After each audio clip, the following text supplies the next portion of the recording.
Most of us grew up with a very safe, very gentle image of our guardian angel. We remember the old holy cards of a soft, winged figure watching over children, crossing a broken bridge.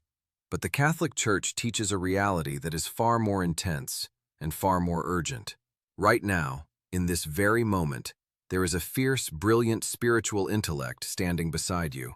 This angel was assigned to your soul from the exact millisecond of your conception, and has not left your side for a single day of your life.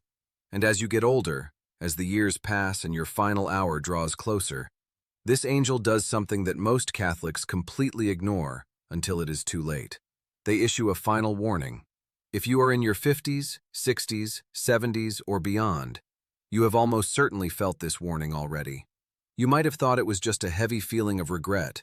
You might have thought it was old age making you look back on your life, or a sudden, unexplained anxiety keeping you awake at 2 in the morning. But it was not just anxiety. It was a targeted, spiritual intervention, because your angel will not let you walk into the dark without a fight. Today, we are going to look exactly at what this final angelic warning is, how your guardian angel delivers it to your mind, and why ignoring it puts your soul in grave spiritual danger. The Church has understood this unseen reality for 2,000 years, yet so many of us brush past it.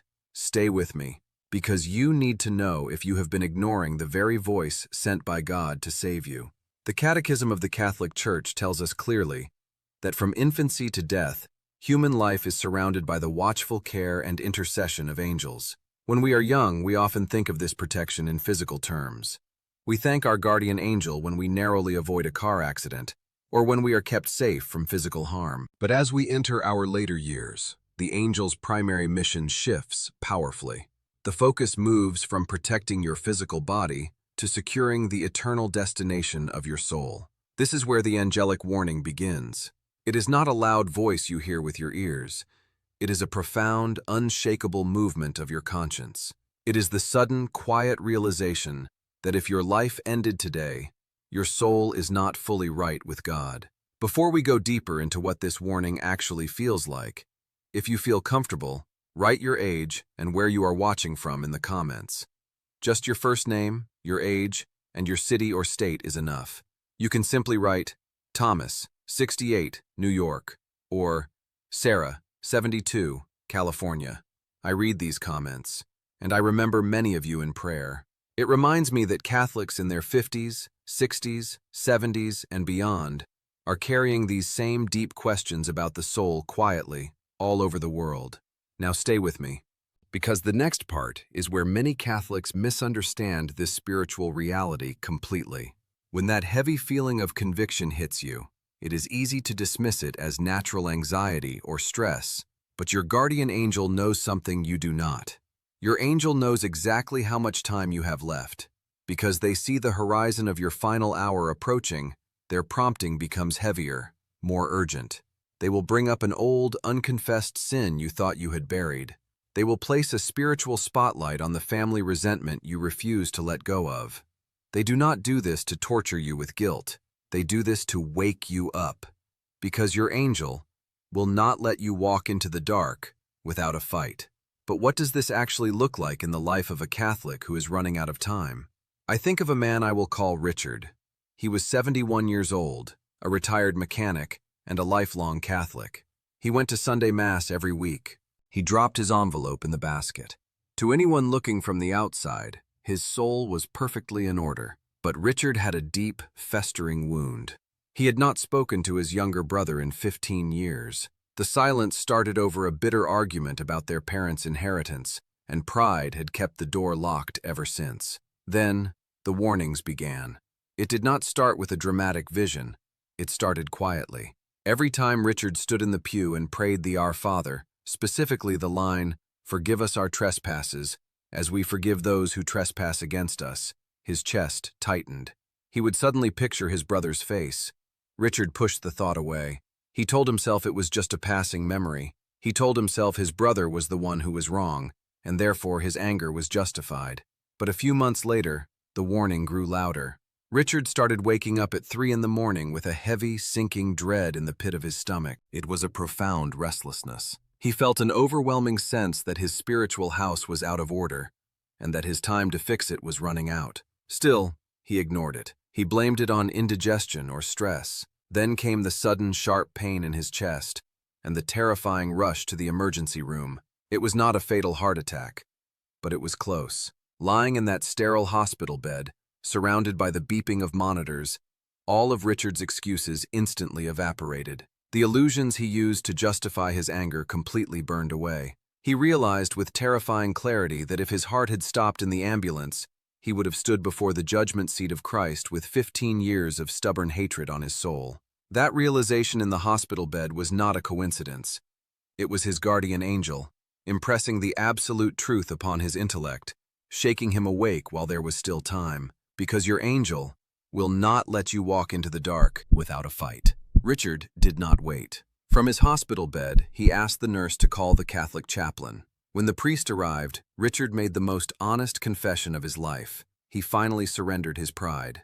The very next day, he picked up the phone and called his brother. The heavy, suffocating dread that had plagued Richard for months vanished instantly. His angel had done its job. Many older Catholics are carrying the exact same weight right now, masking it as stress or old age. But how do you know if the heavy feeling in your chest is just natural worry, or if it is a targeted spiritual warning? Stay with me, because the Church teaches there are 3 specific ways your angel tries to get your attention before the end. St. Thomas Aquinas, one of the greatest minds in Catholic history, explained exactly how angels communicate with us. In his theological writings, he taught that angels do not usually speak to us with audible sounds. Instead, they communicate by directly impressing images, memories, and thoughts upon the human intellect. When your guardian angel realizes that your time on earth is drawing shorter, they use this exact method to issue their warning, and they usually do this in 3 very specific ways. The first way is the sudden, vivid return of an old memory. You might be driving in your car or sitting quietly in your living room, when out of nowhere, you remember a sin from 20, 30, or 40 years ago. Perhaps it is a grave mistake from your youth, or a cruel word you spoke to someone who has since passed away. The memory feels sharp, almost as if it happened yesterday, and it brings a heavy pang to your conscience. Many Catholics misunderstand this completely. They think the devil is attacking them with shame, but if this memory is accompanied by a strong urge to go to the confessional and make it right, it is not the devil. It is your guardian angel, pulling a hidden sin out of the dark so you can finally bring it to God's mercy. The second warning is a profound restlessness during sacred moments. You might be sitting in the pew at Mass, right before Holy Communion, and suddenly you feel an intense, uncomfortable weight in your soul. It is a deep feeling that your spiritual house is not in order, that something is missing. Your angel is pressing upon your conscience, warning you not to just go through the motions of the Catholic faith, while keeping a part of your heart closed to God. The third warning is the sudden, overwhelming urgency to forgive. Just like Richard in our story, you may wake up one day with a sudden realization that the grudge you have been holding is completely worthless in the light of eternity.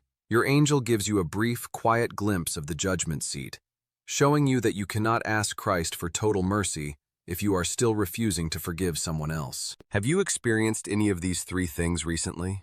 Have you brushed them off as just stress, or a bad mood, or old age? Your angel will not let you walk into the dark without a fight.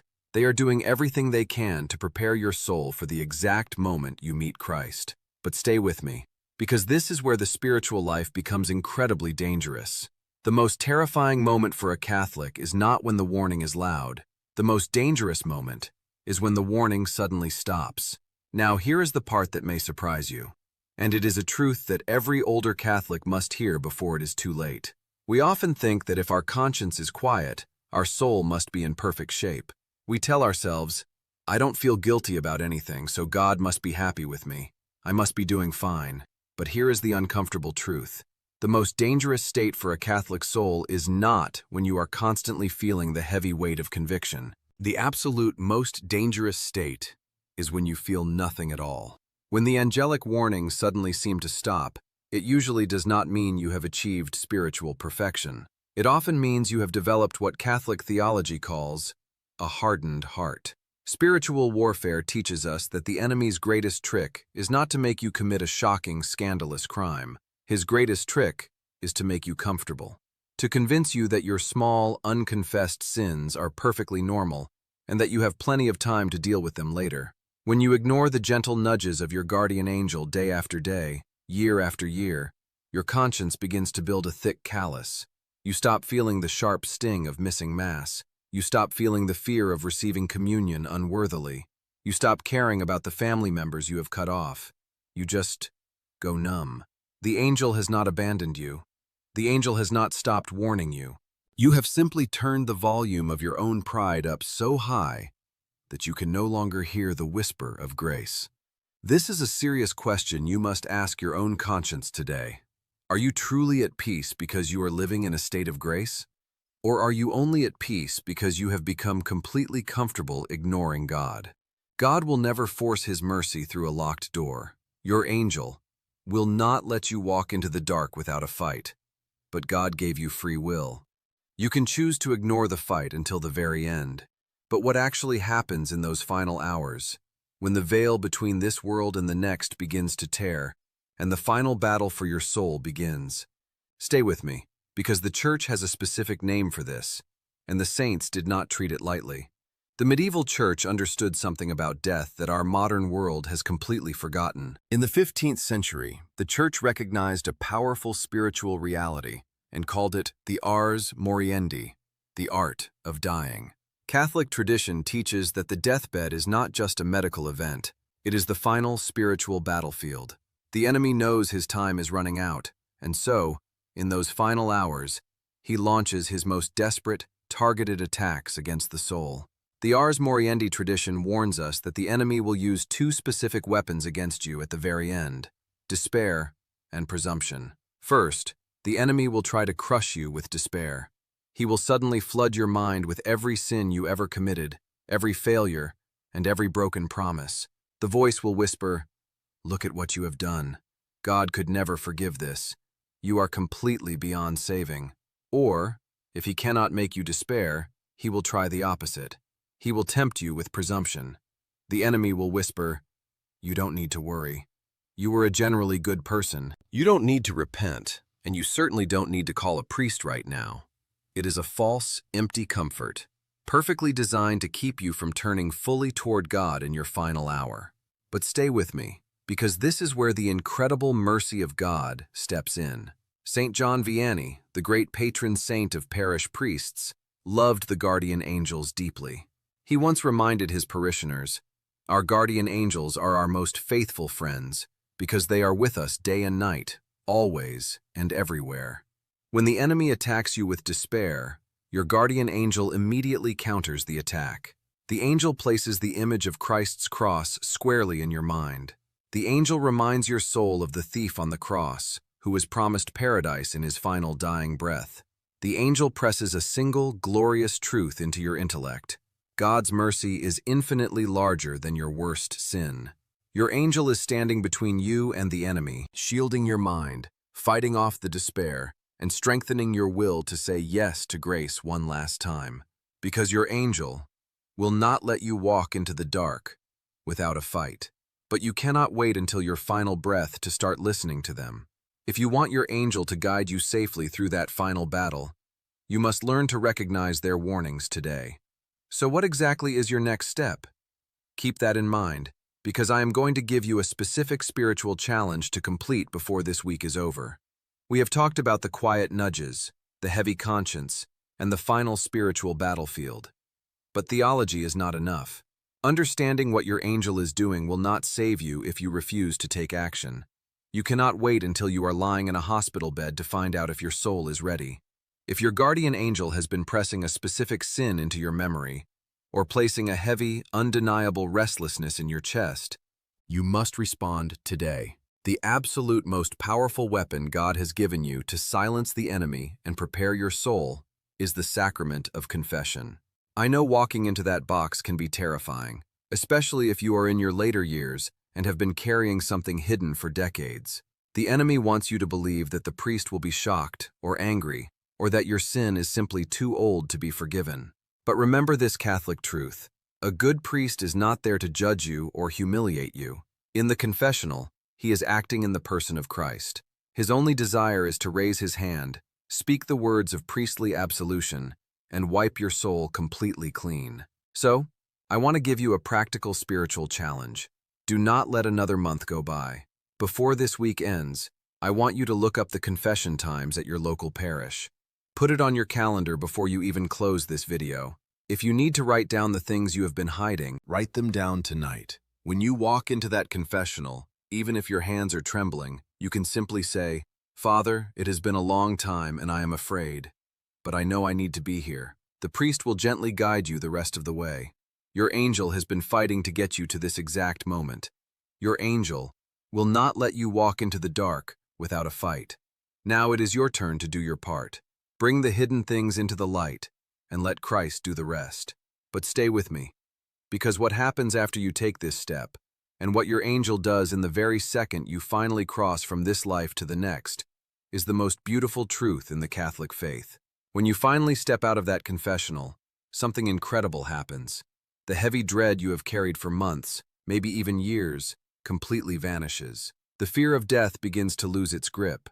And this is where we finally understand the true heart of your guardian angel. Why did they warn you so fiercely? Why did they press upon your conscience and keep you awake in the middle of the night? Because they love you. Your angel knows the unimaginable beauty of God's face, and they cannot bear the thought of you missing it. They warned you because your angel will not let you walk into the dark without a fight. And when that fight is finally over, when your soul is wiped clean, and your final hour truly arrives, the Catholic Church tells us exactly what this faithful angel does next. In the traditional Catholic prayers for the dying, known as the Commendatio Animae, the priest prays these beautiful words beside the bedside. May the holy angels of God come forth to meet you and bring you into the holy city of Jerusalem. At the very moment your lungs take their last breath, your guardian angel steps forward. The warnings are finished. The spiritual battle is over. Your angel, who has watched you struggle, watched you weep, and watched you finally surrender to God's mercy, takes your soul by the hand. They do not hand you off to a stranger. They personally escort you into the blinding, beautiful presence of Christ. You will not cross the threshold of eternity alone. You are walking toward the infinite mercy of a Father, led by the quiet friend who has been with you since the very beginning.